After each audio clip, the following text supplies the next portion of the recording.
Aditya Birla Grasim company દ્વારા વિશ્વ પર્યાવરણ દિવસના ઉપલક્ષમાં એક કાર્યક્રમનું આયોજન કરાયું।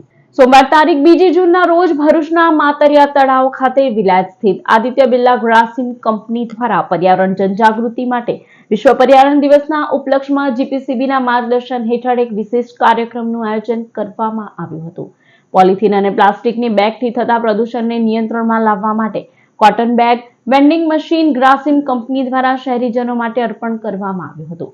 ભરૂચના SDM Manisha Manani, GPCB Bharuch RO Kishor Bhagamsinh તથા અંકલેશ્વરના regional officer Vijay Rakholiya, Grasim epoxy ડિવિઝનના unit head Rakesh Choksi, AGM Shri Hemraj Patel, HR head Renu Mathur, safety head Sanjeev Verma, Samkit Shah, Ghanshyam Vishwakarma સહિતના મહાનુભાવોની ઉપસ્થિતિમાં ભરૂચની પ્રજા માટે ઓટોમેટિક કોટન બેગ વેન્ડિંગ મશીનનું લોકાર્પણ કરવામાં આવ્યું હતું।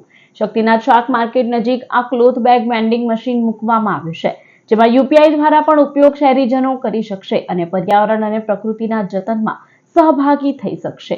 जो थीम है और बीट द प्लास्टिक पॉल्यूशन, ये पहले भी जो वर्ल्ड एनवायरनमेंट डे का एक थीम रहा था 3 साल पहले और हमने कार्यक्रम किया था। अगेन जो एंडिंग प्लास्टिक पॉल्यूशन है, इसके लिए एक हम जो इनिशिएटिव भरूच में ले रहे हैं वो ये है कि कपड़े की थैली यूज करें और सिंगल यूज जो पॉलिथीन बैग्स होते हैं उसको एवॉइड करें। એટલે જે મિશન લાઈફ એટલે કે આપણા રોજિંદા જીવનની અંદર આ વસ્તુ જો આપણે અમલીકરણમાં મૂકીશું તો આપણે જરૂર પ્લાસ્ટિકનું પ્રદૂષણ છે એનો અંત લાવી શકીશું।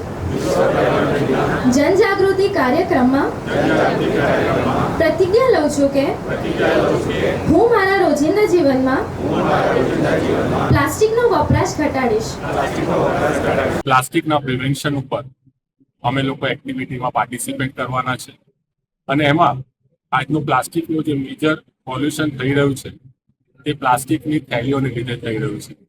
તેના માટે એક બેગ વેન્ડિંગ મશીનનું અહીંયા લોકાર્પણ કરવામાં આવશે અને તેની સાથે અમારી ગ્રાસિમની ટીમના એમ્પ્લોઈઝ ટ્રી પ્લાન્ટેશન પણ એક્ટિવિટી અહીંયા કરી રહેવાના છે। ભરૂચમાં 2 જગ્યાએ શાકભાજી માર્કેટમાં અમે આ ક્લોથ બેગ વેન્ડિંગ મશીન કરીશું, જેથી લોકો ધીરે પ્લાસ્ટિક ઓછું વાપરે અને ક્લોથની જે બેગ છે એ વાપરતા થાય।